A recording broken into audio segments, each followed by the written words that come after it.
ومن أحسن قولا ممن دعا إلى الله.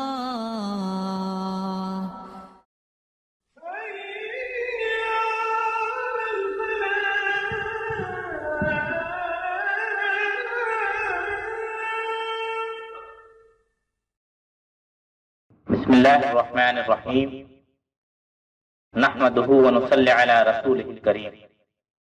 حکمت حج کے موضوع پر سماعت فرمائیے جناب ڈاکٹر فرحت علی برنی۔ الحمدللہ، اعوذ باللہ من الشیطان الرجیم، بسم اللہ الرحمن الرحیم۔ وَإِذْ بَوَّأْنَا لِإِبْرَاهِيمَ مَكَانَ الْبَيْتِ أَلَّا تُشْرِكْ بِي شَيْئًا وَطَهِّرْ بَيْتِيَ لِلطَّائِفِينَ وَالْقَائِمِينَ وَالرُّكَّعِ السُّجُودِ وَأَذِّنْ فِي النَّاسِ بِالْحَجِّ يَأْتُوكَ رِجَالًا وَعَلَىٰ كُلِّ ضَامِرٍ يَأْتِينَ مِنْ كُلِّ فَجٍّ عَمِيقٍ لِيَشْهَدُوا مَنَافِعَ لَهُمْ وَيَذْكُرُوا اسْمَ اللَّهِ فِي أَيَّامٍ مَّعْلُومَاتٍ عَلَىٰ مَا رَزَقَهُم مِّن بَهِيمَةِ الْأَنْعَامِ فَكُلُوا مِنْهَا وَأَطْعِمُوا الْبَائِسَ الْفَقِيرَ ثم ليقفصهم والبورهم وليتوفوا بالبيت العتيق ذلك ومن يعظم حرمات الله فهو خير له عند ربه وأحلت لكم الأنعام إلا ما يتلى عليكم واجتنبوا الرجس من الأوثان واجتنبوا قول الزور حنفاء لله غير مشركين به ومن يشرك بالله فكأنما خر من السماء فتخطفه الطير أو تهوي به الريح في مكان سحيق صدق الله العظيم۔ رب اشرح لي صدري ويسر لي أمري واحلل عقدة من لساني يفقهوا قولي اللهم أرنا الحق حقا وارزقنا اتباعه وأرنا الباطل باطلا وارزقنا اجتنابه آمين يا رب العالمين۔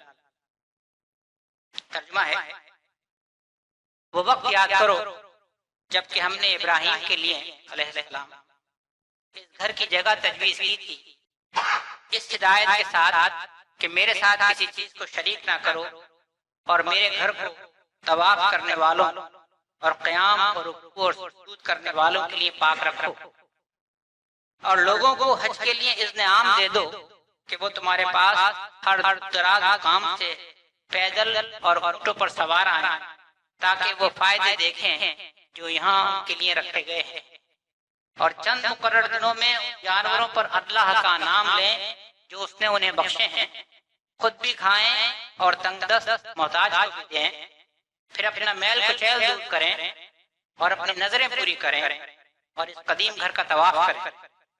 یہ تھا تعمیر کعبے کا مقصد، اور جو کوئی اللہ کی قائم کردہ حکومتوں کا احترام کرے تو یہ اس کے رب کے نزدیک اسی کے لیے بہتر ہے۔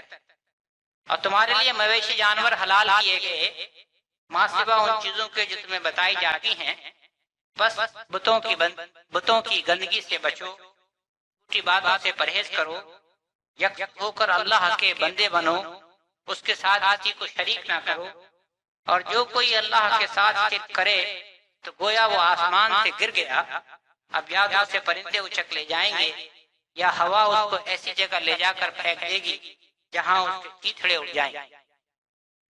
حضرات، یہ سورہ حج کے چوتھے رکوع کی چند آیتیں میں نے آپ کے سامنے تلاوت اور ترجمہ پیش کیا ہے، اور اس مناسبت سے کہ الحمدللہ حج کا موسم شروع ہو چکا ہے اور اللہ نے چاہا تو تقریباً 1 ماہ بعد حج کا زمانہ آ جائے گا انشاءاللہ۔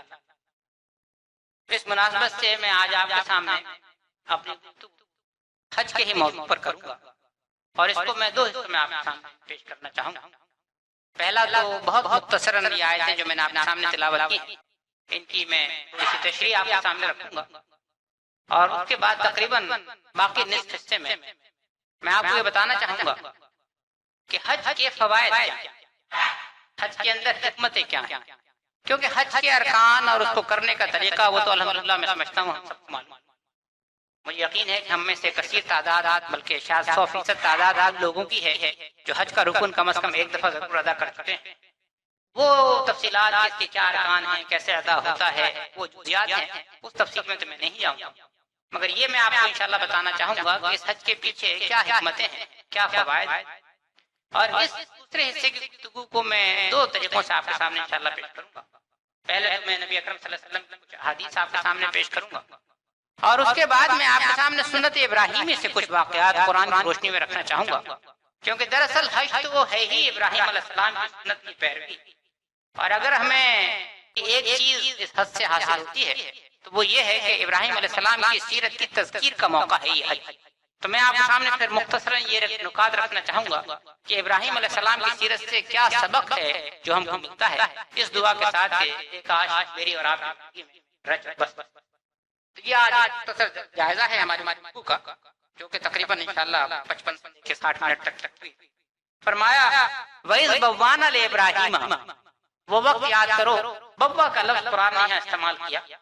بوا کے معنی ہے کسی کو کسی چیز کا ٹھکانہ بتانا، اس کی جگہ دکھانا.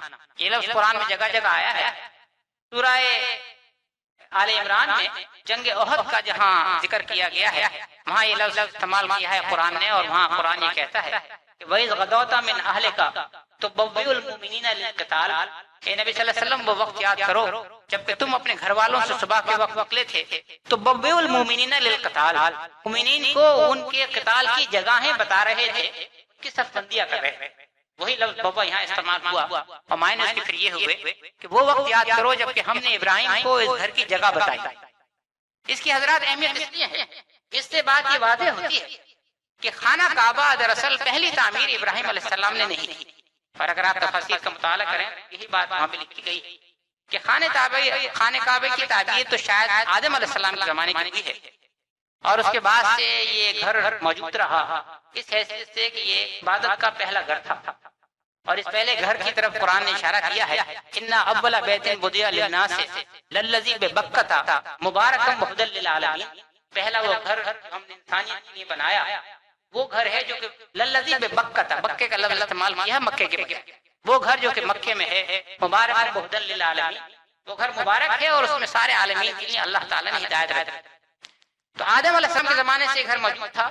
نوح علیہ السلام کے زمانے میں سیلاب کی وجہ سے یہ بہہ گیا، اور رفتہ رفتہ پھر وقت کے ساتھ اس کی بنیادوں پر مٹی پڑتی رہی اور ایک ٹیلے کی شکل اس نے اختیار کر لی، اور اب کسی کو معلوم نہ رہا کہ اللہ کی عبادت کا گھر کہاں. تو روایت میں آتا ہے کہ ابراہیم علیہ السلام کی اللہ تعالیٰ نے خصوصی طور پر رہنمائی فرمائی، اور ان کو یہ بتایا گیا جبریل علیہ السلام کی معرفت کہ یہ ہیں اس گھر کی پرانی بنیادیں، اور ان پرانی بنیادوں پر تم اس گھر کی تعمیر کرو. چنانچہ یہی لفظ سورہ بقرہ میں آیا ہے کہ وَإِذْ يَرْفَعُ إِبْرَاهِيمُ الْقَوَاعِدَ مِنَ الْبَيْتِ وَإِسْمَاعِيلُ، وہ وقت یاد کرو جبکہ ابراہیم اور اسماعیل اس گھر کی بنیادوں کو یرفعو اٹھا رہے تھے. کیا معنی ہوئے کہ بنیادیں پہلے سے موجود تھیں اور ان پر وہ تعمیر نو. تو اصل میں جو بات میں آپ کے سامنے پیش کرنا چاہ رہا ہوں یہ واضح کرتا ہے قرآن کہ ابراہیم علیہ السلام نے اس گھر کی تعمیر نو نہیں کی بلکہ اس کی تجدید کی تھی. اس کی بنیادیں پہلے سے موجود تھیں اور ابراہیم علیہ السلام نے اس گھر کو دوبارہ تعمیر کیا، اور جب سے لے کر پھر البتہ یہ گھر آج تک موجود رہا، یعنی غائب کبھی نہیں ہوا. یہ تو نہیں کہ موجودہ جو خانہ کعبہ ہے وہی ہے جو ابراہیم علیہ السلام نے بنایا تھا. تو آپ اس کی تاریخ پڑھیں تو کئی دفعہ ڈھایا جا چکا ہے اور نیا بن چکا ہے، مگر یہ کہ ابراہیم علیہ السلام کے زمانے سے 4000 برس سے یہ موجود ہمیشہ رہا ہے خانہ کعبہ. تو فرمایا وَإِذْ بَوَّأْنَا لِإِبْرَاهِيمَ مَكَانَ الْبَيْتِ، جبکہ ہم نے ابراہیم کو اس گھر کی جگہ بتائی اور اس ہدایت کے ساتھ بتائی کہ اللہ تشرک بی شیئا، اے ابراہیم تم میرے ساتھ کو شریک نہ کر. آپ ذرا نوٹ کیجئے گا یہ شرک کی ممانعت اس کی کتنی اہمیت ہے کہ اس بڑے چھوٹے سے مختصر حصے میں چند آیتوں کا حصہ جس کی میں نے آپ کے سامنے تلاوت کی، اس میں یہ مضمون 3 دفعہ ہے اور آخری آیت پوری کی پوری اسی مضمون کے اوپر ہے. اور انشاءاللہ وہاں چل کے میں تھوڑا سا وقت آپ کو دوں گا اس موضوع پر، مگر آپ اہمیت کا اندازہ لگاتے چلیں. تو اللہ نے پہلی ہدایت یہ دی کہ اللہ تشرک بی شیئا، میرے ساتھ کسی کو شریک نہ کرو. دوسری ہدایت یہ دی کہ وطہر بیتیا، میرے اس گھر کو پاک کرو. کس کے لیے؟ للطائفین، طواف کرنے والوں کے لیے، والقائمین، اور قیام کرنے والوں کے لیے، والرکع السجود، اور رکوع اور سجدہ کرنے والوں. بالکل تقریباً یہی آیت سورہ بقرہ میں آئی ہے، آیت قبل کا ٹکڑا ہے. وہاں یہ فرمایا وَعَهِدْنَا إِلَىٰ إِبْرَاهِيمَ وَإِسْمَاعِيلَ أَن طَهِرَ بَيْتِيَ لِلطَّائِفِينَ وَالْعَاكِفِينَ وَالرُّكَّعِ السُّجُودِ. صرف ایک لفظ بدلا ہے، وہاں فرمایا کہ ہم نے ابراہیم اور اسماعیل سے عہد لیا اس بات کا کہ میرے گھر کو پاک کرو. کس کے لیے؟ طواف کرنے والوں کے لیے، اعتکاف کرنے والوں کے لیے، رکوع اور سجدہ کرنے والوں. تو اگر آپ ان دونوں آیتوں کو ملا لیں، اس آیت کو اور سورہ بقرہ کی آیت کو، تو اس کے معنی واضح طور پر یہ ہوئے کہ اللہ تعالیٰ کے اس گھر کا مقصد یہ ہے کہ لوگ اللہ کی عبادت کریں یہاں۔ اس عبادت کی شکلیں مختلف ہو سکتی ہیں، وہ طواف بھی ہو سکتا ہے بیت اللہ کا، وہ اعتکاف بھی ہو سکتا ہے، وہ قیام بھی ہو سکتا ہے، وہ رکوع بھی ہو سکتا ہے، وہ سجود بھی ہو سکتا ہے، سبھی عبادت شکلیں ہیں، مگر مقصد یہ تھا کہ میرے اس گھر میں لوگ آئیں اور میری عبادت کریں۔ اور اس لیے حکم یہ دیا ابراہیم علیہ السلام کو کہ اے ابراہیم طاہر بیتیا، تم میرے گھر کو پاک۔ اب یہ پاکی دونوں قسم کی آ جائے گی، اس میں ظاہری پاکی بھی کہ گھر کے اندر کسی قسم کی گندگی نہ جائے، اور یہ خاص طور پہ وہ پہلو ہے جس کا مجھے اور آپ کو خیال رکھنا چاہیے کہ اللہ کی کتنی بڑی نعمت ہے، شاید آپ نے کبھی اس پہ غور کیا ہو کہ اللہ نے میرے اور آپ کے نصیب میں اتنی بڑی نعمت عطا فرما دی ہے کہ جب ہمارا جی چاہتا ہے گاڑی پکڑتے ہیں اور 45 منٹ میں گھنٹے میں خانہ کعبہ پہنچ جاتے ہیں۔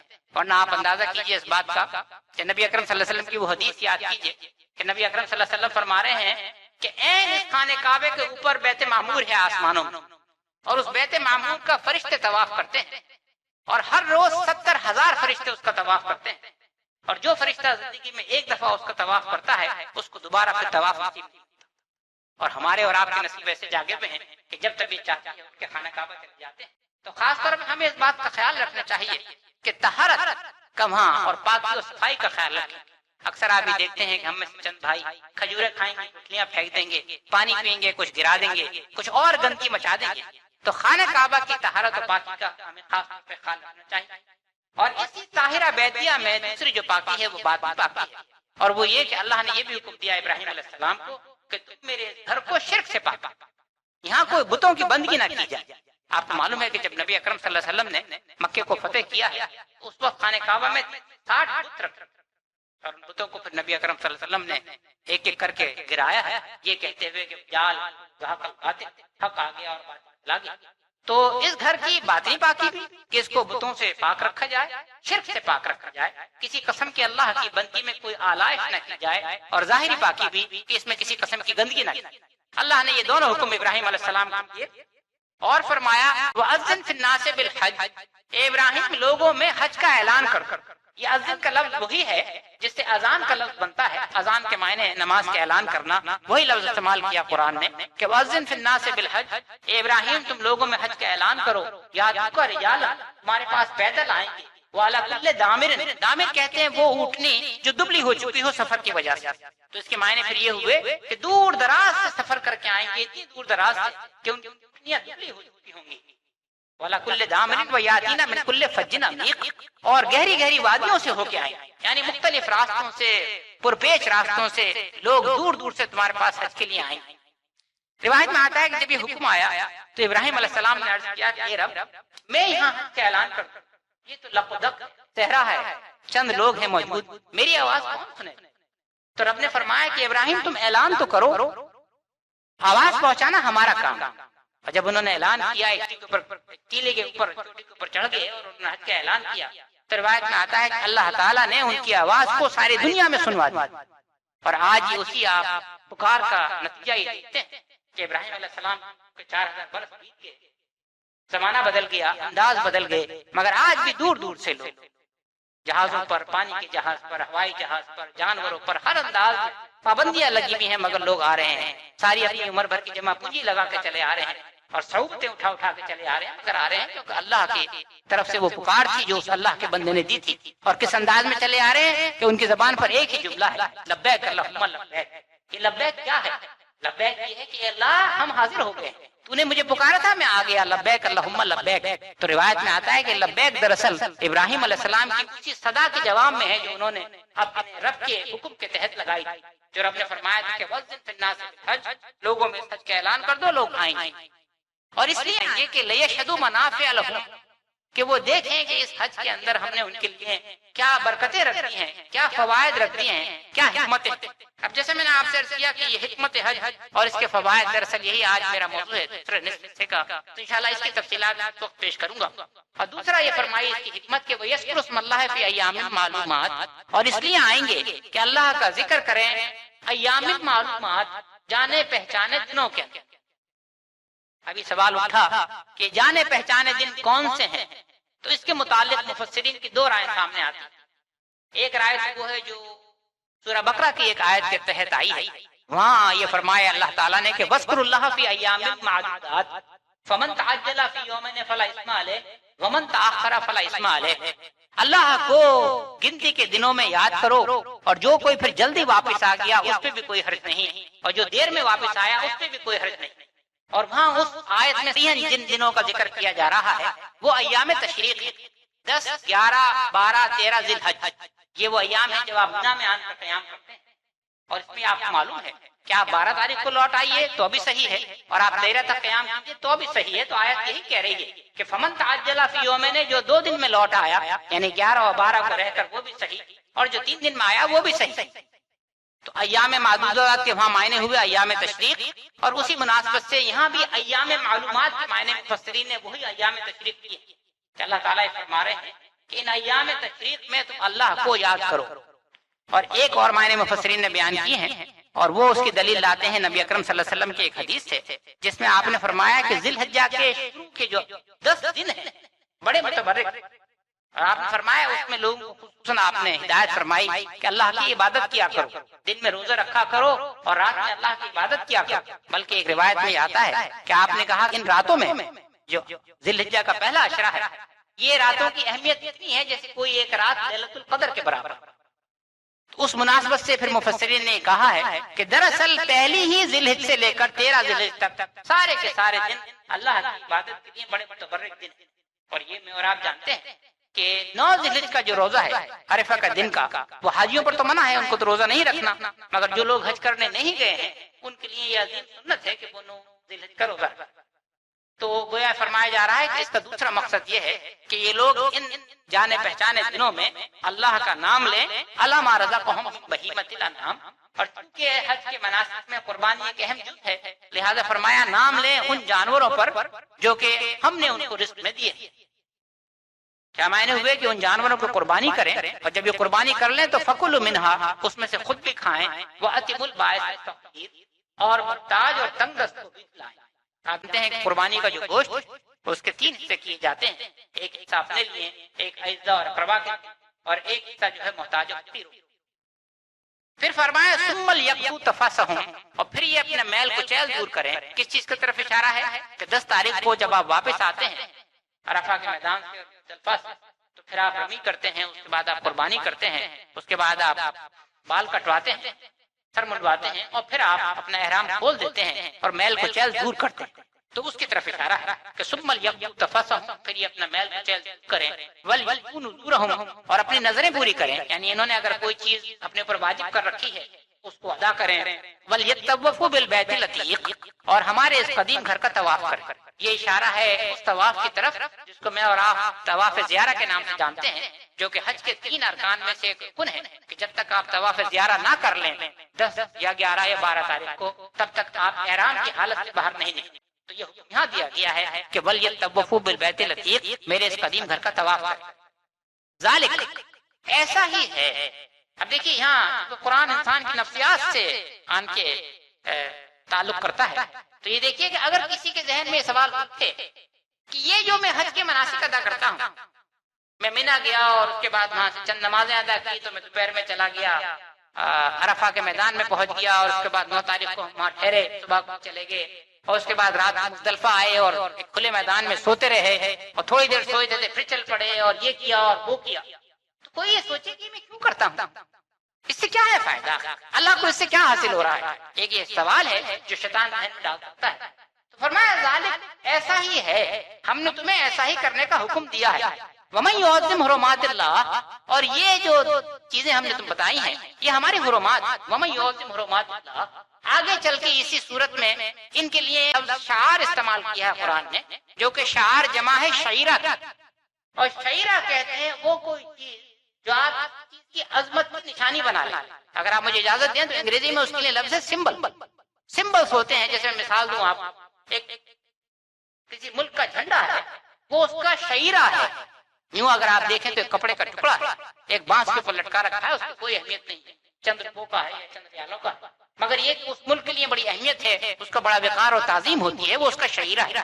تو اسی انداز میں فرمایا کہ یہ اللہ کے شعار ہے، کہ اللہ کی طرف سے مقرر کردہ حرمات ہے، اگر تم ان کا احترام کرو گے تو یہ تمہارے ہی لیے بہتر ہے، فَهُوَ خَيْرٌ لَهُ، یہ اسی کے لیے بہتر ہے جو اس کا احترام کرتا ہے. اللہ کو نعوذ باللہ اس بات کی ضرورت نہیں ہے کہ تم اللہ کے شعائر کا احترام کرو. تم کرو یا نہ کرو، اللہ تو آپ اپنی ذات میں غنی حمید ہے، وہ تمہاری طرف سے بے نیاز ہے، وہ خود محمود ہے. یہ جو تمہیں چیزیں بتائی گئی ہیں یہ اس لیے بتائی گئی ہیں کہ اس میں تمہارا اپنا ہی بھلا ہے. تو فرمایا وَمَن يُعَظِّمْ حُرُمَاتِ اللَّهِ فَهُوَ خَيْرٌ لَهُ عِندَ رَبِّهِ وَأُحِلَّتْ لَكُمُ الْأَنْعَامُ، اور اے لوگوں تمہارے لیے حلال کر دیے گئے سارے جانور، إِلَّا مَا يُتْلَى عَلَيْكُمْ، مگر وہ جن کا ذکر ہم اس قرآن میں کر چکے ہیں. یہ وہ بات ہے جو ہمارے دین کا ایک بنیادی ستون ہے کہ ہمارے دین کا مزاج یہ ہے کہ ہر چیز مباح ہے، ہر چیز جائز ہے، الا یہ کہ اس کی حرمت بیان ہے. الٹا نہیں ہے، یہ نہیں کہ صاحب جو چیزیں ہم نے بتا دی وہی جائز ہیں باقی سب حرام ہے. نہیں، ہر چیز جائز ہے الا یہ کہ دین میں منع کیا. وہی انداز یہاں اختیار کیا گیا ہے کہ تمہارے لیے ہم نے سارے جانور حلال کر دیے ہیں الا یہ کہ جن کا ذکر ہم نے اس کتاب میں کیا ہے. تو فرمایا فاجتنبوا الرجس من الاوثان، تو اے لوگوں اب تم ان بتوں کی گندگی سے بچو. میں نے آپ سے عرض کیا تھا کہ اس چھوٹے سے حصے میں شرک کا ذکر 3 دفعہ آیا. ایک دفعہ گزر چکا کہ ہم نے ابراہیم کو ہدایت دی تھی کہ اللہ تشرک بی شیئا، دوبارہ پھر ذکر کر. ہم نے یہ سارے اس لیے مناسک رکھے کہ فاجتنبوا الرجس من الاوثان، اے لوگوں بتوں کی گندگی سے بچو. یہاں پھر دوبارہ شرک کا ذکر آیا اور اس کے بعد فرمایا واجتنبوا قول الزور، اور اے لوگوں جھوٹ سے بچو. اب غور کیجیے گا کہ اہمیت کا، اس کی برائی کی اہمیت کا، کہ اللہ تعالیٰ نے شرک کے فوراً بعد یہاں جھوٹ کا ذکر کیا ہے. روایت میں آتا ہے نبی اکرم صلی اللہ علیہ وسلم فرما رہے ہیں کہ شرک کے بعد جو سب سے بڑا گناہ ہے اللہ کے نزدیک وہ جھوٹ ہے. غور کیجیے، ہم نے اس جھوٹ کو بڑی معمولی چیز سمجھ رکھا ہے اور آج ہماری زندگی کا معمول بن گیا ہے کہ چھوٹی چھوٹی بات پر ہم جھوٹ بول لیتے ہیں. اور بعض اوقات تو صرف کسی کو خوش کرنے کے لیے، کسی کو مزاح کا پہلو مہیا کرنے کے لیے ہم جھوٹ بول جاتے ہیں اور سمجھتے ہیں ہم نے کوئی بڑی نیکی کی بات کی. حالانکہ حقیقت یہ ہے کہ جھوٹ کی جو مذمت دین میں کی گئی اس کا اندازہ آپ کچھ روایت سے کیجیے کہ ایک دفعہ نبی اکرم صلی اللہ علیہ وسلم تشریف رکھتے تھے، کیک لگائے ہوئے تھے. آپ نے کچھ فرمانا شروع کیا اور یکا یک آپ سیدھے بیٹھ گئے اور آپ نے کہا الا وقول الزور، اے لوگوں آگاہ ہو جاؤ جھوٹ کے بول. اور اس بات کو الا وقول الزور آپ نے اتنی دفعہ دہرایا کہ سامعین نے، اس وقت جو لوگ وہاں بیٹھے ہوئے تھے، انہوں نے اپنے دل میں اس بات کی خواہش کی کہ کاش اللہ کے رسول صلی اللہ علیہ وسلم خاموش ہو جائیں کہ کہیں وہ بولتے بولتے تھک نہ. مگر آپ وہ بات دہراتے رہے. کیوں؟ اس لیے کہ تاکہ میرے اور آپ کے ذہن پہ یہ بات واضح ہو جائے کہ جھوٹ کتنی بری چیز. قرآن یہ کہتا ہے اپنے نیک بندوں کا جہاں ذکر کرتا ہے، صفات بیان کرتے ہوئے قرآن یہ کہتا ہے کہ والذین لا یشهدون الزور، ہمارے نیک بندے تو وہ ہیں جو جھوٹ کے گواہ نہیں بنتے. یعنی جھوٹ بولنا تو بہت بری بات ہے، بہت بڑی بات ہے. وہ اگر کوئی دوسرا جھوٹ بول رہا ہو تو اس کو جھوٹ بولتا سنتے بھی نہیں ہیں بلکہ اس جگہ سے ہٹ جاتے ہیں. والذین لا یشهدون الزور، تو جھوٹ کی مذمت یہاں کی گئی کہ لوگوں اپنے آپ کو جھوٹ سے بچاؤ، جھوٹ کے قول سے بچاؤ. اور فرمایا حنفاء للہ، اللہ کے لیے یکسو ہو جاؤ. یہ حنیف کا لفظ آپ خاص طور پہ نوٹ کیجئے گا کیونکہ اس کا ذکر انشاءاللہ پھر ہم جب ابراہیم علیہ السلام کی سنت کا ذکر ہوگا اس میں لفظ حنیف خاص طور پہ آئے گا. اسی کی طرف یہاں اشارہ کیا گیا ہے کہ حنفاء للہ، اللہ کے لیے یکسو ہو جاؤ، غیر مشرکین بھی. اب پھر شرک کا ذکر ہے، اللہ کے ساتھ کسی کو شریک نہ کرو. اور فرمایا ومن یشرک باللہ، جو کوئی اللہ کے ساتھ کسی کو شریک کرتا ہے فکأنما خر من السماء، اس کا حال تو گویا ایسا ہے جیسے وہ آسمان سے گرا. فتقطفہ الطیر، تو اس کو کوئی پرندہ آن کر نوچ کے لے جائے. اور کیجئے گا کہ آسمان سے اگر گوشت کا ٹکڑا گر رہا ہے اور پرندے موجود ہیں تو پرندے پھر اس گوشت کے ٹکڑے کو گرنا نہ دیں گے بلکہ وہیں ہوا میں تکا بوٹی کر کے ختم کر دیں.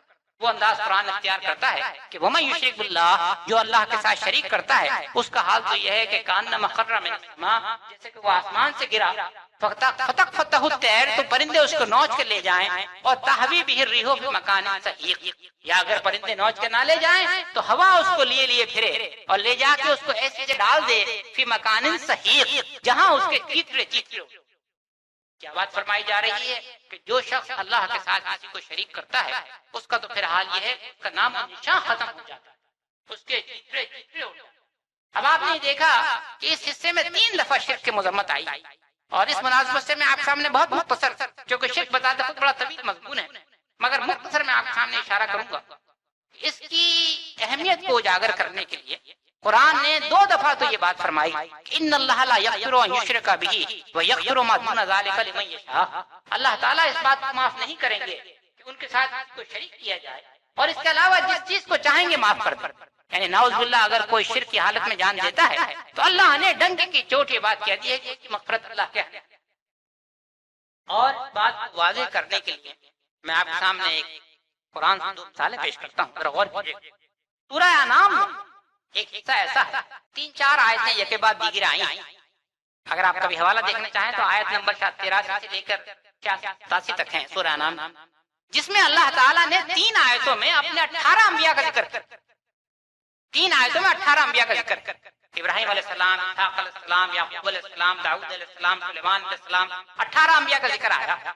اور ہر آیت کے آخر میں یہ فرمایا کہ ہمارے نیک بندے تھے، یہ ہمارے چنیدہ بندے تھے، ان کو ہم نے چنا تھا، ان کو ہم نے سارے جہاں والوں پہ فوقیت کی تھی، یہ بڑے محسنین بندے تھے، ان کی تعریفیں کی۔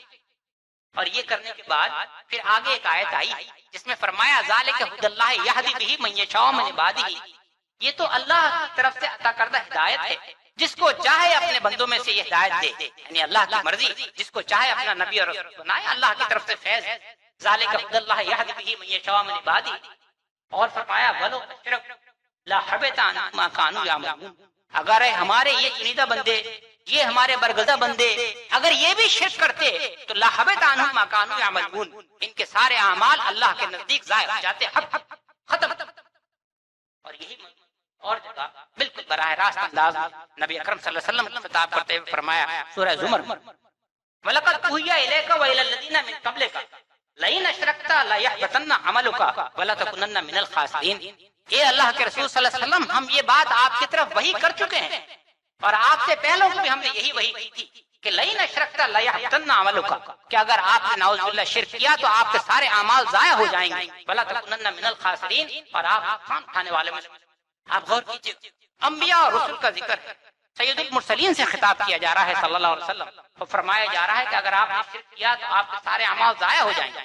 یہ تو وہ ہستیاں تھیں کہ شرک تو بہت عظیم گناہ ہے، ان سے تو کسی خطا کا بھی امکان نہیں تھی، اگر یہ خطا بھی کبھی ان سے بشری کمزوری کی بنا پہ ہوتی تھی تو اللہ تعالیٰ فوراً کی تصحیح فرما دیتے۔ یہ تو معصوم ہستیاں تھیں، یہ تو میرا اور آپ کا ایمان ہے کہ معصوم، اگر ہم ان کو معصوم نہ مانیں تو ہمارے ایمان کے لالے پڑ جائیں گے۔ تو ان معصوم ہستیوں کو خطاب کر کے فرمایا جا رہا ہے کہ اگر تم بھی اللہ کے ساتھ کسی کو شریک کرتے اللہ تعالیٰ تمہارے سارے اعمال ضائع کرتے۔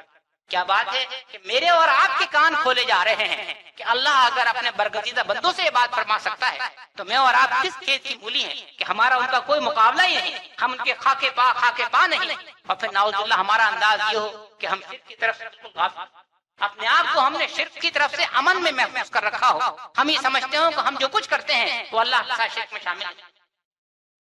شاید آپ اور میں کسی حد تک اس سے بچے ہوئے ہوں، مگر پاکستان، ہندوستان، بنگلہ دیش میں آپ جائیے اور دیکھیں کہ کیا ہو رہا ہے۔ قبروں پہ چادریں، چڑھاوے، نیازیں، چراغ، سجدے، دعائیں، منتیں، نظریں اور کیا کیا خرافات ہمارے ہاں میں نہیں ہوئی، اور اس میں سب میں شرک۔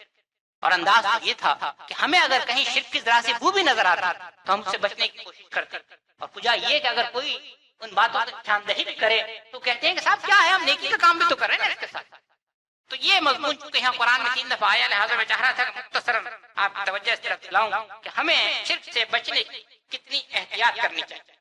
حضرات یہ تو بہت مختصراً، مجھے احساس ہے اس بات کا کہ میں تفصیل میں نہیں گیا، مگر بہت مختصراً میں نے سورہ حج سے آپ کے سامنے چند باتیں پیش کی ہیں جس میں حج کے کچھ مناسک کا ذکر ہے۔ اگر آپ اور تفصیل میں اس کی جانا چاہیں 2 رکوع جو ہیں سورہ حج کے 4 اور 5 ان کا مطالعہ کر لیجئے، خود آپ اس میں زیادہ تفصیلات انشاءاللہ آپ کو مل جائیں۔ مگر میں اپنا باقی وقت بچانا چاہ رہا ہوں کہ جیسے میں نے آپ سے کیا تھا کہ میں حج کے فوائد کے موضوع پر کچھ باتیں آپ کے سامنے رکھنا چاہوں گا۔ پہلے تو آئیے نبی اکرم صلی اللہ علیہ وسلم کی احادیث کا ہم مطالعہ کریں تو ہمارے سامنے یہ بات آتی ہے کہ اللہ کے رسول صلی اللہ علیہ وسلم یہ فرما رہے ہیں کہ جس کو اللہ تعالیٰ حج کی استطاعت دے اس کو پھر حج کرنے میں جلدی کرنی چاہیے۔ استطاعت مراد مال کی استطاعت، وقت کی استطاعت، صحت کی استطاعت۔ اور آپ یہ فرما رہے ہیں کہ اگر کوئی شخص حج کی استطاعت رکھتے ہوئے بھی حج نہیں کرتا اللہ اس بات سے پھر بے نیاز ہے کہ وہ شخص یہودی ہو کے مرے عیسائی۔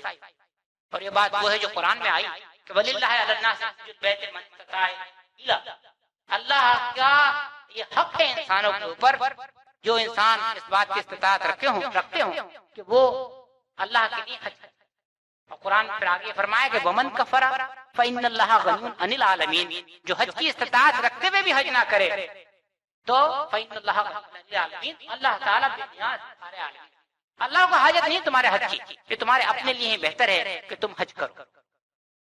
نبی اکرم صلی اللہ علیہ وسلم سے پوچھا گیا کہ اے اللہ کے رسول صلی اللہ علیہ وسلم سب سے افضل عمل کون سا ہے؟ آپ نے فرمایا کہ ایمان لاؤ اللہ پر۔ قیل ثم ماذا، پوچھا گیا کہ اے اللہ کے رسول صلی اللہ علیہ وسلم اس کے بعد کون سا؟ تو آپ نے فرمایا اللہ کی راہ میں جہاد۔ قیل ثم ماذا، اور پھر پوچھا گیا کہ اللہ کے رسول صلی اللہ علیہ وسلم اس کے بعد کون سا؟ تو آپ نے کہا حج مبرور، وہ حج جو اللہ کے ہاں قبول ہو جائے، وہ تیسرا افضل ترین عمل۔ ایک اور روایت میں آتا ہے، آپ فرما رہے ہیں کہ جو شخص حج کو گیا اور اس نے کوئی شہوانی کام نہ کیا، کوئی لڑائی اور جھگڑے کی بات نہ کی، کوئی فسق کی بات نہ کی، تو گویا وہ ایسا ہے جیسے آج ہی اپنی ماں کے پیٹ سے پیدا ہوا۔ کیا معنی ہوئے کہ اللہ تعالیٰ سارے گناہوں کو معاف۔ ایک اور روایت میں آپ نے فرمایا کہ حج مبرور وہ حج جو اللہ کے یہاں قبول ہو جائے، اس کی جزا تو جنت کے علاوہ اور کوئی چیز نہیں ہوئی۔ ایک روایت میں آتا ہے کہ ایک دفعہ عورتوں نے نبی اکرم صلی اللہ علیہ وسلم سے شکایت کی کہ مرد تو جہاد پہ چلے جاتے ہیں اور ثواب لیتے ہیں، ہم کیا کریں؟ تو آپ نے فرمایا کہ حج ہمارا جہاد۔ یہ روایت کو آپ اکٹھا کریں تو آپ کو جو حج کے فوائد اور برکتیں ہیں نبی اکرم صلی اللہ علیہ وسلم کی حدیث کی روشنی میں اس کی ایک جھلک ہے جو نظر آ رہا ہے۔ اور یوں اگر آپ حج کی طرف دیکھیں، یہ بھی ایک طویل مضمون ہے کہ حج جامع ترین عبادت ہے جو ہمارے سامنے اللہ تعالیٰ کی۔ اس میں آپ کو باقی سارے عبادات کے پہلو مل جائیں گے۔ مولانا امین احسن اصلاحی صاحب اس بات کو بڑا پیارے انداز میں لے کر آئے ہیں۔ ان کی کتاب ہے تزکیہ نفس کے نام، شاید آپ کی نظر سے کبھی گزری ہو، یہاں ہماری لائبریری میں موجود ہے، اس کو پڑھیے گا۔ انہوں نے یہ مضمون وہاں بیان کیا ہے کہ حج میں دراصل نماز کے پہلو بھی کہ آپ طواف کرتے ہیں خانہ کعبہ کا، دراصل یہ صلاۃ کا قائم مقام ہے۔ اس لیے آپ یہ دیکھتے ہیں کہ جب آپ حرم مکہ میں جاتے ہیں تو بجائے تحیۃ المسجد پڑھنے کے آپ کے لیے حکم یہ ہے کہ گھستے ہی آپ خانہ کعبہ کا طواف کریں، کیونکہ وہ صلاۃ کا قائم مقام ہے۔ تو اس میں نماز کا پہلو بھی آ جاتا ہے، اس میں زکوٰۃ کا پہلو بھی ہے کہ انسان اپنا مال خرچ کر کے ساری عمر کی جمع پونجی خرچ کر کے حج کرنے کے لیے آتا ہے۔ اس میں صوم کا پہلو بھی آ جاتا ہے کہ جیسے روزے میں آپ اپنے اوپر وہ چیزیں جو کہ عام طور پہ حلال ہیں ان کو حرام کر لیتے ہیں، اسی انداز میں حج میں جب آپ احرام باندھتے ہیں تو بہت سی چیزیں آپ اپنے اوپر حرام کر لیتے ہیں۔ اس میں آپ کو ہجرت کا پہلو بھی ملتا ہے کہ انسان اپنے گھر بار کو اللہ کی خاطر چھوڑ کر نکل کھڑا ہوتا ہے اور کم از کم 4 مہینے وہ گھر بار کو چلا آتا ہے اور اس کو پتہ نہیں ہوتا کہ میں واپس جا سکوں گا نہیں جا سکوں۔ اس میں جہاد کا پہلو بھی ہے، جیسے کوئی انسان توشہ لے کر اللہ کی خاطر نکل کھڑا ہوتا ہے جہاد پر، اسی انداز میں یہاں توشہ لے کر حج کے لیے نکل کھڑا ہوتا ہے۔ اس میں آپ کو امت کی وحدت کا بھی اعلیٰ ترین پہلو نظر آتا ہے کہ ساری امت جو ہے نبی اکرم صلی اللہ علیہ وسلم وہ امت جس کے لیے اللہ تعالیٰ نے یہ فرمایا قرآن میں کہ ان ھذہ امتکم امۃ واحدۃ وانا ربکم فاعبدون، اے لوگوں یہ تمہاری ساری امت جو ہے میں تمہارا رب۔ تو یہ انداز آپ کو حج میں نظر آتا ہے کہ مشرق سے، مغرب سے، شمال سے، جنوب سے، کالے گورے مختلف زبانیں بولتے ہوئے، مختلف شکلیں رکھتے ہوئے سب لوگ چلے آتے ہیں، مگر انداز یہ ہے کہ ایک ہی قسم کے کپڑے پہنے ہوئے ہیں، ایک ہی مناسک ادا کر رہے ہیں، ایک وقت میں ادا کر رہے ہیں، ایک ہی انداز میں سو رہے ہیں، ایک ہی انداز میں کھا رہے ہیں، ایک ہی انداز میں اٹھ رہے ہیں۔ اور اگر کوئی صدا ہے، کوئی چیز ان کے اندر مشترک ہے تو وہ صدا ہے کہ لبیک اللہم لبیک۔ اور اگر اس میں کوئی امتیاز کا پہلو ہے لوگوں کے درمیان تو وہ امتیاز کے پہلو صرف تقویٰ کی بنیاد پر ہے۔ اس آیت کی روشنی میں کہ ان اکرمکم عند اللہ اتقاکم، اللہ کے میں وہ دار ہے جو سب سے زیادہ تقویٰ رکھتے ہیں۔ تو یہ پورے کا پورا مظہر آپ کو حج کے اندر نظر آتا ہے۔ یہ بھی ایک بڑا تفصیلی مضمون ہے، بہرحال یہ حج کا ایک عظیم فائدہ ہے جو حج میں شریک ہونے والے لوگوں کو نظر آتا ہے۔ آخری بات جو میں آپ کے سامنے رکھنا چاہ رہا ہوں، جیسے میں نے آپ سے عرض کیا کہ حج یہ موقع ہے تذکیر کا، یاد دہانی کی، اس بات کی یاد دہانی کہ ابراہیم علیہ السلام کی سیرت سے ہمارے لیے کیا سبق۔ ابراہیم علیہ السلام کی ہستی پہ آپ یہ دیکھیے کہ قرآن یہ کہتا ہے ان کے لیے کہ ملت ابیکم ابراہیم، یہ لوگوں تم سب ابراہیم علیہ السلام کی ملت پر۔ آپ کو شاید یہ بات معلوم ہے کہ جب نبی اکرم صلی اللہ علیہ وسلم کی بعثت ہوئی اس وقت عرب میں جو 3 بڑے بڑے گروہ تھے، کفار یا مشرکین، یہود اور نصارا، ان تینوں کو اگر کسی ایک بات پر فخر تھا وہ یہ تھا کہ ہمارے ڈانڈے ابراہیم علیہ السلام سے جا کے لگتے ہیں۔ تینوں یہ کہا کرتے تھے کہ ہمارے امجد جو ہیں وہ ابراہیم ہیں، اور قرآن نے پھر اس بات کو واضح کیا ان اول الناس بابراہیم الذین اتبعوہ وھذا النبی والذین آمنوا، کہ ابراہیم کے نزدیک، ابراہیم سے قریب تو وہ لوگ ہیں جو اس کے راستے پر چلے، اور وہ کون لوگ ہیں؟ یہ نبی اکرم صلی اللہ علیہ وسلم کی طرف اشارہ ہے، اور اس کے ماننے والے، یعنی یہ لوگ دراصل ابراہیم کے طریقے پر ہیں، تم نہیں ہو ابراہیم کے طریقے پر، مگر دعویٰ سب کا یہی تھا کہ ہم ابراہیم کی ملت پر ہیں۔ اور ابراہیم علیہ السلام اور ان کی ملت کا اہمیت کا اندازہ اس بات سے کیجیے کہ مجھے اور آپ کو تو اللہ تعالیٰ نے اس بات کا حکم دیا کہ میں اور آپ نبی اکرم صلی اللہ علیہ وسلم کے طریقے پر چلیں. ہمیں کیا حکم ہے کہ لقد کان فی رسول اللہ اسوۃ حسنہ، اے لوگوں تمہارے لیے اللہ کے رسول صلی اللہ علیہ وسلم میں بہترین نمونہ ہے. اور نبی اکرم صلی اللہ علیہ وسلم کو کیا حکم دیا؟ ثم اوحینا الیک ان اتبع ملت ابراہیم حنیفا. اور اے اللہ کے رسول صلی اللہ علیہ وسلم ہم نے آپ کی طرف یہ بات وحی کی ان اتبع ملت ابراہیم حنیفا کہ آپ ابراہیم علیہ السلام کے طریقے پر چلیے. کون ابراہیم؟ حنیف، جو اللہ کے لیے یک تھے. ان کی آپ عظمت کا اندازہ اس بات سے کیجئے، ابراہیم علیہ السلام کا ذکر قرآن میں 70 مرتبہ آیا ہے. نام 70. میں خود جب اس مطالعے کے لیے تیاری کر رہا تھا تو یہ سوال میرے ذہن میں اٹھا کہ ابراہیم علیہ السلام کا کتنی دفعہ قرآن میں ذکر آیا. اور جب میں نے تحقیق کی تو اندازہ ہوا کہ 70 مرتبہ ابراہیم علیہ السلام کا ذکر. ایک سورت ہی انہیں کے نام پر ہے سورہ ابراہیم، اور اکثر جگہ ایک سے زیادہ رکوع میں ان کا ذکر آیا ہے اور 70 مرتبہ ان کا ذکر ہے. اور کس انداز میں قرآن ان کا ذکر کرتا ہے، ایسا لگتا ہے کہ اللہ کی محبت، اللہ کی رحمت اور شفقت اس بندے پہ ٹوٹی پڑ رہی ہے. ان ابراہیم لحلیم اواہ، ابراہیم تو ہمارا بڑا بردبار بندہ تھا. حلیم اواہ، وہ بندہ تھا جس کا دل رقیق ہوتا ہے اور منیب تھا، اللہ کی طرف پلٹنے والا تھا. اور قرآن کیا کہتا ہے ابراہیم علیہ السلام؟ واتخذ اللہ ابراہیم خلیلا، ابراہیم کو اللہ نے اپنا دوست بنا لیا تھا، وہ تو خلیل اللہ ہے. اور قرآن کیا کہتا ہے؟ وَإِذِ ابْتَلَىٰ إِبْرَاهِيمَ رَبُّهُ بِكَلِمَاتٍ فَأَتَمَّهُنَّ. سورہ بقرہ میں فرمایا کہ وہ وقت یاد کرو جب کہ ہم نے ابراہیم کو بعض باتوں میں آزمایا، فَأَتَمَّهُنَّ، تو ابراہیم ان باتوں میں پورے اترے. قَالَ إِنِّي جَاعِلُكَ لِلنَّاسِ إِمَامًا، تو رب نے کہا کہ ابراہیم میں تم کو ساری انسانیت کا امام بنا دوں. تو ابراہیم حلیم ہیں، اواہ ہیں، منیب ہیں، خلیل اللہ ہیں، امام الناس ہیں اور ابو الانبیاء ہیں. رب نے ابراہیم علیہ السلام سے بھی کہہ دیا کہ ابراہیم آج کے بعد سارے نبی اور رسول صرف تمہاری اولاد. آپ یہ اعزاز معمولی اعزاز، تاریخ بتا رہی 4000 برس گزر گئے، جتنے نبی اور رسول اس کے بعد آئے وہ سب ابراہیم علیہ السلام کی اولاد. پہلے اسحاق علیہ السلام کی اولاد میں آئے اور آخری رسول صلی اللہ علیہ وسلم اسماعیل علیہ السلام کی اولاد میں، تو وہ ابو الانبیاء بھی تھے. تو حضرات یہ دیکھیے کہ اس رتبے کو پہنچے کیسے ابراہیم علیہ السلام، کیا تھا ان کا عمل جو نے کیا جو اس رتبے کو وہ پہنچے. یہ اگر ہم مطالعہ کرنا چاہیں قرآن سے تو سیرت کے چند نمونے میں آپ کے سامنے رکھوں گا.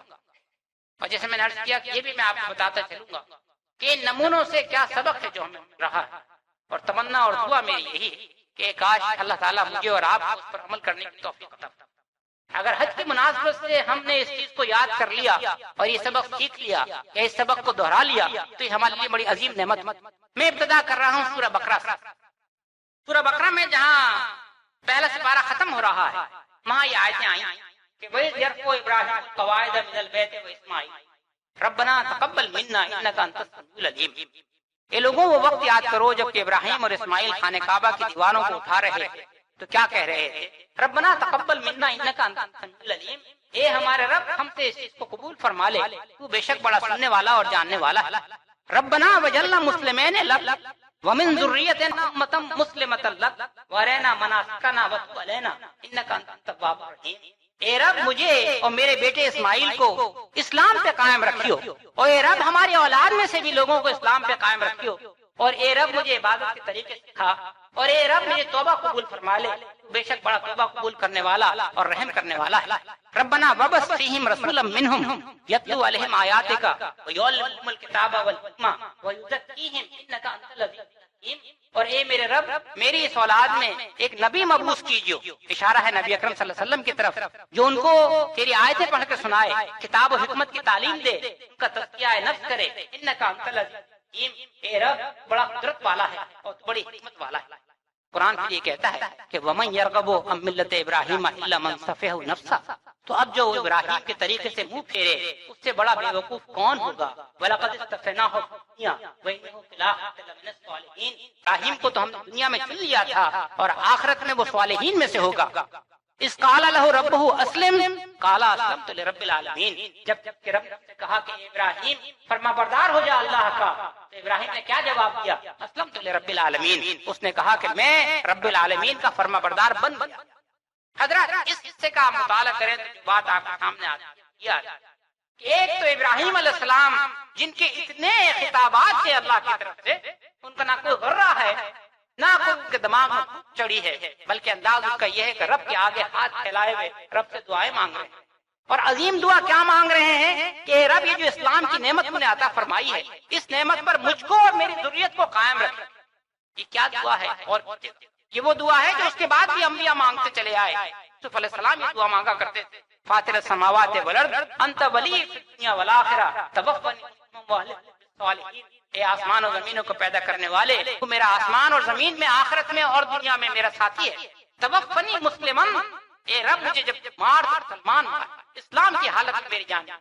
حضرات، اسلام اتنی بڑی نعمت کہ اس پر قائم رہنا اور اسی پر جان دینا، اللہ کے عظیم ترین انبیاء اس دعا مانگتے چلے آتے تھے۔ اور میرا اور آپ کا کیا انداز؟ کیا آپ کا نہ ہو میرا انداز یہی کہ پیدا ہوئے مسلمان گھرانے میں، چنانچہ اس کی کوئی اہمیت ہی نہ ہو۔ آنکھ کھولی تو ماں باپ نے کلمہ سکھانا شروع کیا، اور عمر پکڑی تو انہوں نے نماز سکھانا شروع کی، اور عمر پکڑی تو قرآن سکھا دیا۔ پھر ماحول مسلمان نے دیکھا، اذان کی آوازیں کانوں میں آنے لگی، پتہ ہی چلا کہ یہ اسلام تو وہ مل گیا ہمیں جس میں نہ ہماری کوئی ہلدی لگی نہ پھپھڑی لگی، اور ہمیں اس نعمت عظمہ کا اندازہ ہی نہ ہو۔ حالانکہ حالت تو وہ ہونی چاہیے تھی کہ ہم صبح و شام اللہ کے حضور یہ دعا مانگا کرتے کہ الحمدللہ الذی ہدانا لہذا وما كنا لنهتدی لولا ہدانا اللہ۔ اللہ تیری بڑا احسان ہے، تو نے ہمیں اسلام کی نعمت عطا فرمائی، ورنہ اگر تو ہمیں ہدایت نہ دیتا تو ہم ہدایت نہ پا سکتے۔ آپ کو اس بات کا اندازہ ہے کہ آج 3/4 آبادی اس نعمت سے محروم ہے۔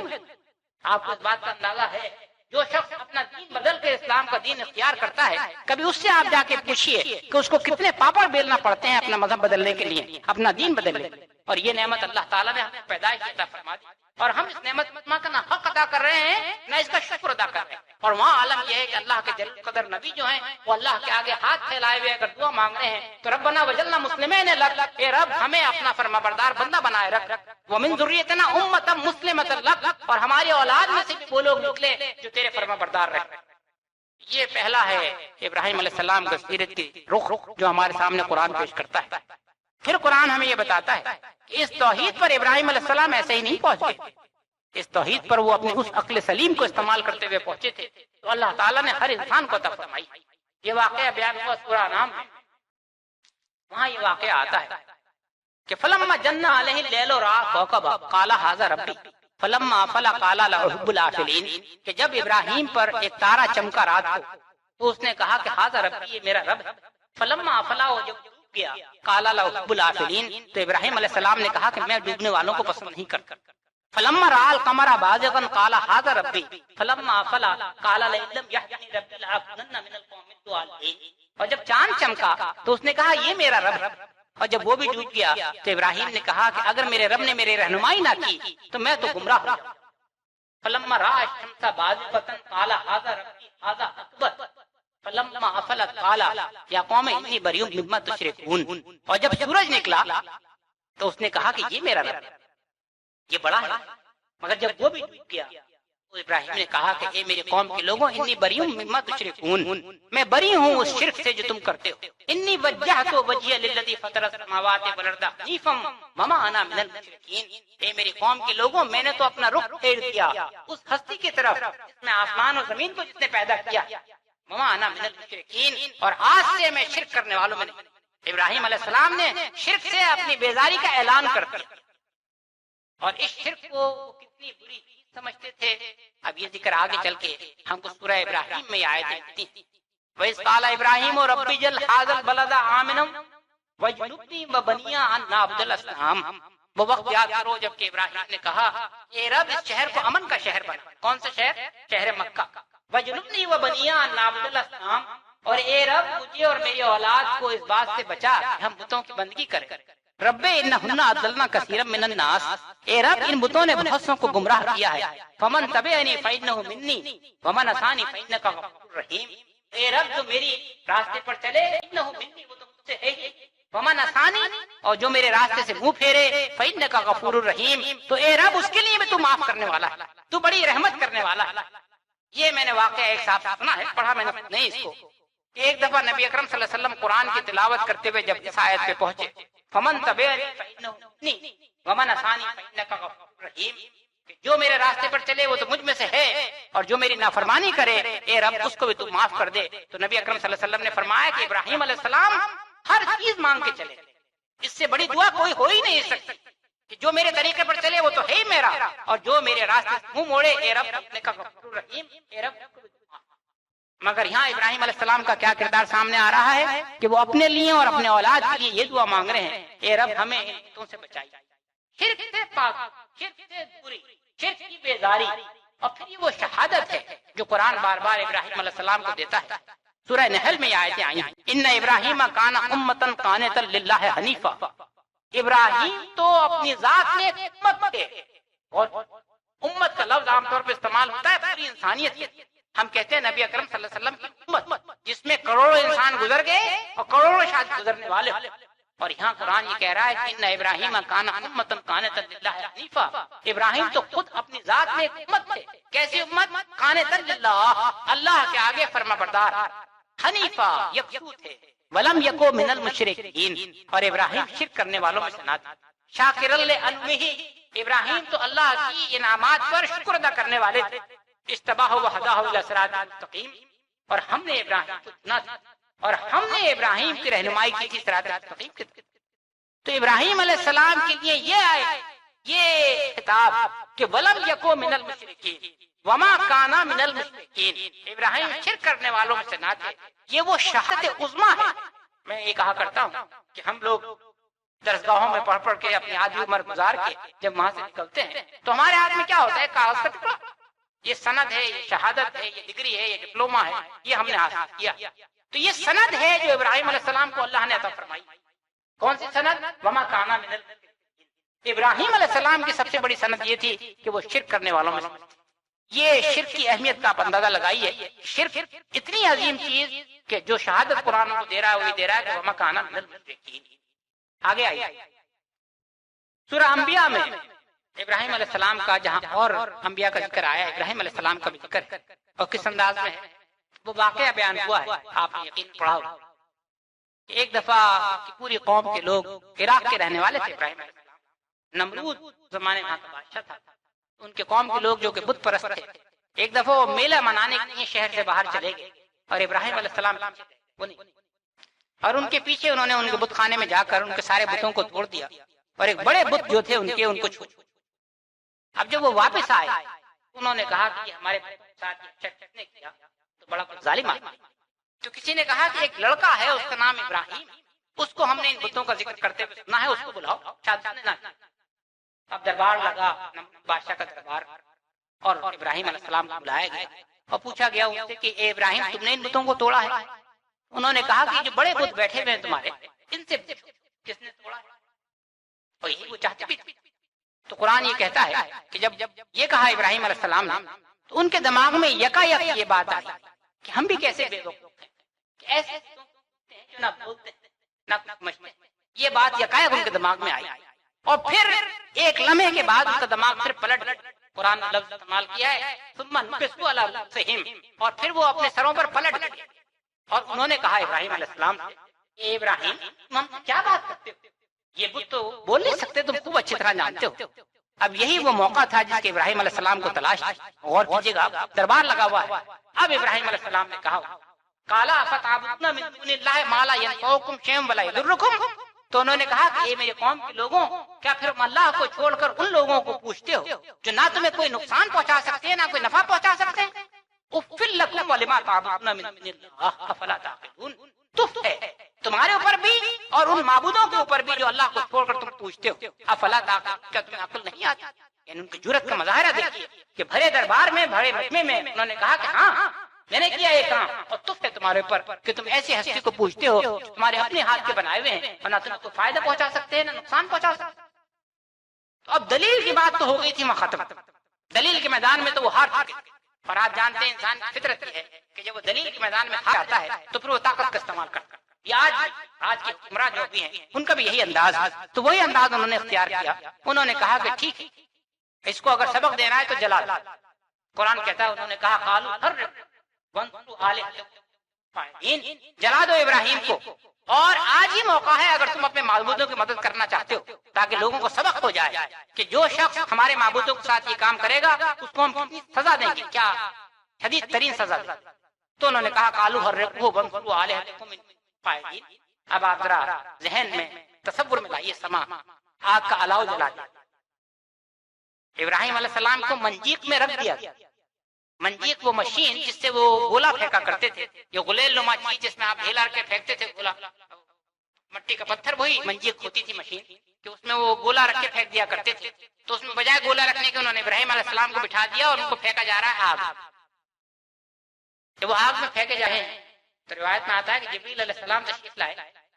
انہوں نے کہا کہ ابراہیم تمہیں کسی مدد کی ضرورت ہے؟ اب جواب اللہ کا توکل دیکھیے ابراہیم. جواب انہوں نے یہ دیا کہ جو میری مدد کر سکتی ہے اس کو میرا حال معلوم, اور اگر وہ میری مدد کرنا چاہے گی تو میری مدد کرے گی. یہ کہا ابراہیم علیہ السلام نے اور آگ میں کود پڑے. بے خطر پڑا ہاتھ, بے خطر پڑا ہاتھ میں عقل ہے, عقل ہے محو تماشا لبے بام, جو اقبال کا شعر ہے اگر مجھے صحیح یاد ہے تو بالکل یہی ہے کہ بے خطر پڑا ہاتھ, جان دے دی اپنی. ابراہیم علیہ السلام کو نہیں معلوم تھا کہ اب کیا نتیجہ ہوگا.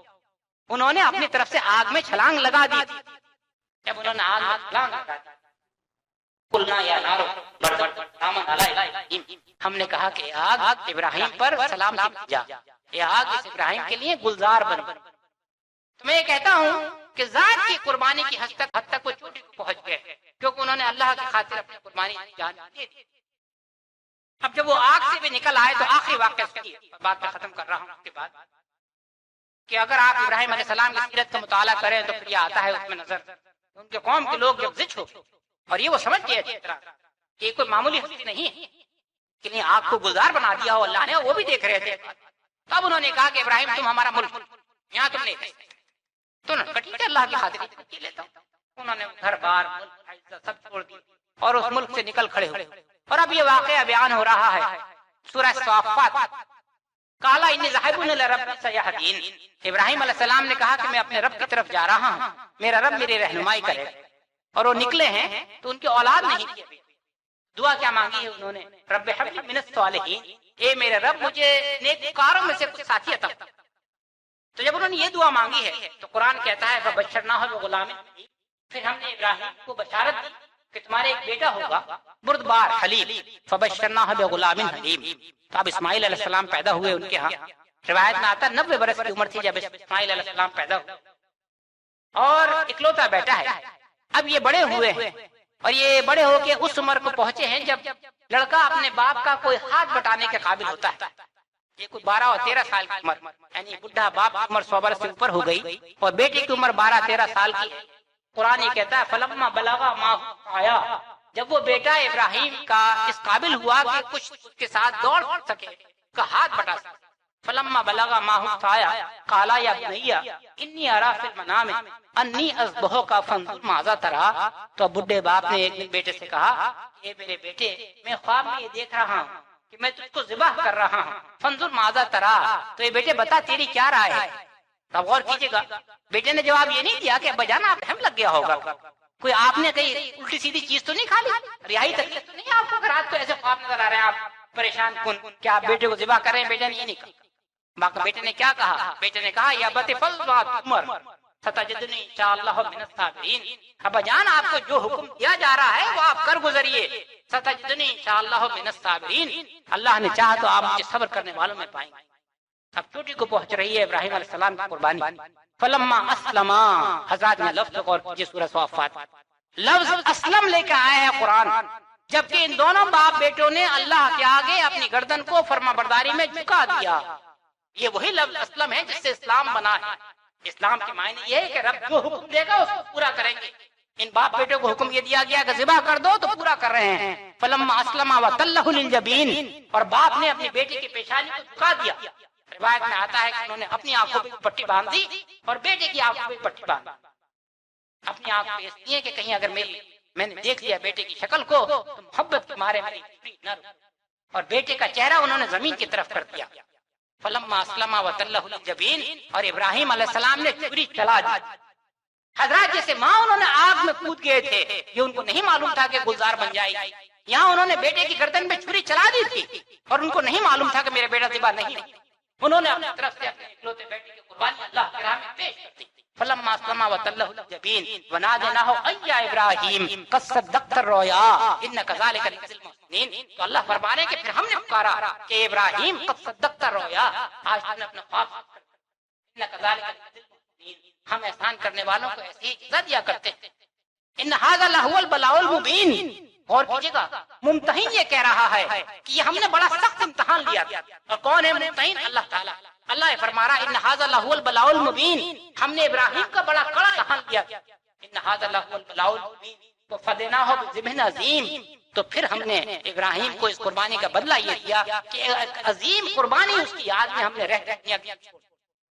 وترکنا علیہ فی الآخرین سلام علی ابراہیم کذالک نجزی المحسنین انہ. اب قرآن کھا کے لے گیا ابراہیم، ان کے درجات کا ذکر ہو رہا ہے. ابراہیم کا نام تو ہم نے رہ دیا کہ ابراہیم کے اوپر تو ہم نے سلامتی ہی سلامتی رکھی. انہ من عبادنا المخلصین. تو حضرات یہ ہے وہ قربانی کی یاد. جمعہ اور آپ حج کے دنوں میں قربانی کیا کرتے ہیں. اگر یہ ہمیں قربانی یہ یاد دلا رہی ہے کہ دراصل قربانی کے معنی یہ ہیں کہ جب اللہ کا حکم ہو تو انسان اپنا عزیز ترین چیز بھی اللہ کی راہ میں قربان کر دے، اور ایک لمحے کے لیے بھی دل میں تردد نہ پیدا ہو. تو ابراہیم علیہ السلام کی قربانی، ابراہیم علیہ السلام کی شرک سے بیزاری، ابراہیم علیہ السلام کی اللہ واحد کی بندگی، ابراہیم علیہ السلام کے اسلام پہ کاربندی، ابراہیم علیہ السلام کی اللہ کے آگے عزت و نیاز، اللہ کے آگے ہاتھ پھیلانا. اگر یہ چیزیں ہمیں ابراہیم علیہ السلام سے حاصل ہو رہی ہیں الحمدللہ اور الحمدللہ، تو میری دعا یہ ہوگی کہ اللہ تعالیٰ مجھے اور آپ کو اس بات کی توفیق عطا فرمائے. آمین. وآخر دعوانا الحمدللہ رب العالمین. الحمدللہ رب العالمین. الحمدللہ رب العالمین. الحمدللہ رب العالمین. الحمدللہ رب العالمین. الحمدللہ رب العالمین. الحمدللہ